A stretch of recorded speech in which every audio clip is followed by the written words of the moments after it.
We've all tried the typical habits. Buy €200 of a book and after 7 pages they still look like Egyptian ancient language. Journaling for 3 hours and cry over and over after your affirmations. Cold plunges and afterwards questioning life. But somehow we still feel empty as fuck. This video isn't about lifting weights, meditation or reading books. Because those habits, you should already be doing them. No, we don't feel alive because we took another cold shower.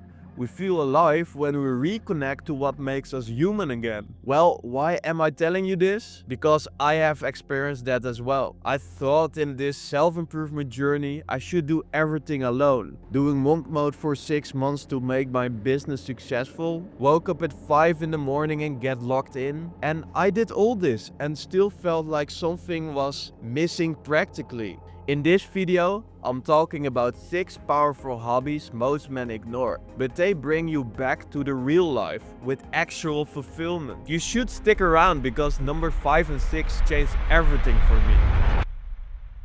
Hobby 1. Solo traveling. I remembered when I was living in Denmark for 6 months. When I was in the plane, I said to myself, Ronald, I'm only here for once, so I should get the maximum out of it. End result, it forced me out of my comfort zone in those 6 months into a new environment, where I wasn't just Ronald anymore from the Netherlands. In Denmark, I met people who were more adventurous, more open, and it challenged beliefs about how I saw myself and my current environment before. 2 years later, I also took a solo trip to Spain, and that experience really changed me because I wasn't this time depending on others to decide what to do and where to go to. So I had to ask myself, what do I want? I even pushed myself socially. I approached over 100 people in one night when I was going out. Why? Because I felt alive and open to connect with awesome people without looking for other people who also have plans. I'm not saying that it wasn't uncomfortable,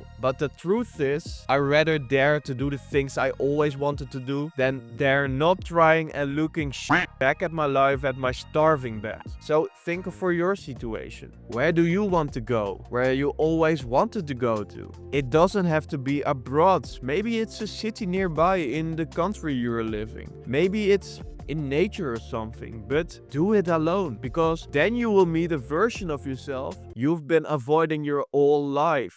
When you can't go back, you have to worry only about the best way of moving forward. Hobby 2. SelfHelp events. I once attended a 5-day therapy event in Amsterdam because I was burnt out, desperate and depressed. And before that I went into thinking, okay, I'm helping people, I read books, well, I don't need this, man. But what I discovered was that my ego had been protecting me. Why? Well, from my own pain. And that I was good as I was. But this whole situation kept myself small, and that was not my life goal. And when people around me started opening up in the therapy session, telling their stories, I saw myself in them and I opened up myself. I remembered a moment when I broke down, I cried, and I admitted things I had buried for many years. And for the first time, I forgave myself for things I didn't even realize I was holding on to. Events within self-help and improvement can really help you to make the next step in your life. Whether that is tackling your mindset, your negative belief system, or deeper stuff such as trauma I had. And 2 years later, I still feel the ripple effect of that experience. Because healing doesn't always mean going to war with your demons. Sometimes it's just letting someone hear them. Maybe hobby is not the right word for this, but frequently going to events to improve yourself can help you to make the next step.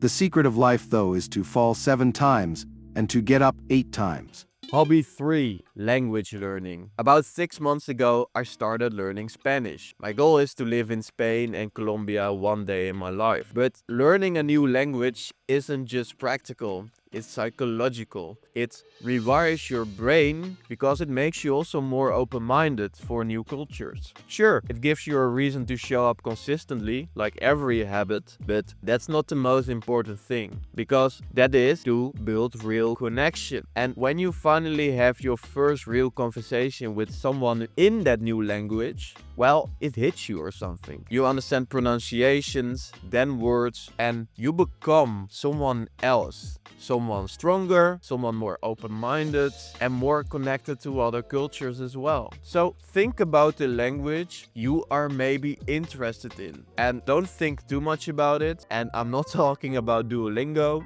Take a free call with an online teacher such on apps as Preply, and you will see what it does with you and if you feel the connection with that person. If you also want to have my teacher, let me know in the comments and I can get in contact him with you. You can never understand one language until you understand at least two.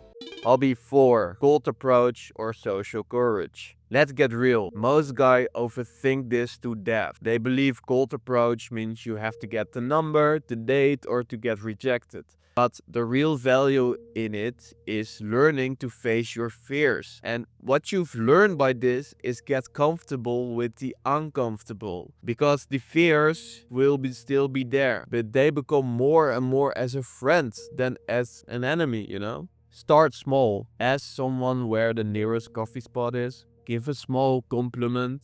And I'm still used to freeze up sometimes, terrified of saying the wrong thing, but now I treat it as a game of giving instead of wanting and needing anything in return, you know? And every time I push through the fear, I walk always away with more self-trust than before, and people are responding more positive than you think if you do it in the correct way. And it's not about what she says, it's about that you are showing up and doing the things you said you should do. Your masculinity grows every time you do what most men avoid. Hobby 4. Salsa dancing. I used to be the guy who said, well, I don't dance. Not because I didn't like it, but because I was afraid of looking stupid. Then a friend of me dragged me to a salsa night. I got onto a boat party and I was talking with a girl and I just said to her like, hey, I have no idea what I'm doing with dancing, but let's try. And that's changed everything, because then I found out she didn't really care about if I could dance or not, because she was smiling, and I realized dancing isn't about being perfect, it's about being present. And I'm not saying that you should do dancing, but if you're living out a lot of your ego, like that dancing is stupid, that it's only for girls, probably you are scared about what other people think about you. Now, when I go to parties, Latin parties, I'm not there to impress anyone. I'm there to connect and to have fun. In dancing with a woman,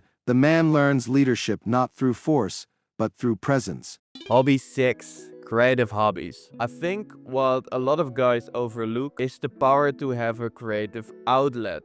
As an example, my first YouTube video on this channel. After I published it, I turned off my socials after posting it because I was so afraid of what other people thought about it, but it was a very nice way to have like my own self-expression, my creative outlet to help other people as well. And besides this creative outlet, I have also explored graphic design, drawing, writing, building things such as business. And for me, creating gives some sort of relief. And even if no one sees what you're making, you still feel different because it's a way how you can cope with your creative expressions. The desire to create is one of the deepest yearnings of the human soul. All these habits together, you don't need to read more books to find out what you should do or what's the best for you. The only thing you have to do is to get out of your comfort zone. Get out of your safe environment you are in now. Pick one of the hobbies I was talking about. For example, buy the ticket of the Latin party I was talking about. Start your creative business besides this. Maybe there's a self-improvement or a self-help event close to your place where you're living. And to give you accountability, send me a comment down here that you did that small action which has a huge impact on the rest of your life. And don't focus on the perfectionism, focus on the person you want to be. Small steps at a time. Take it easy. Doesn't have to be something big, because when it's something big, you're going to think about it. You're having all the negative thoughts coming up from how you always lived your life, and that's the problem. Take action without having the emotion back from it, what it does with you. That's the most important thing.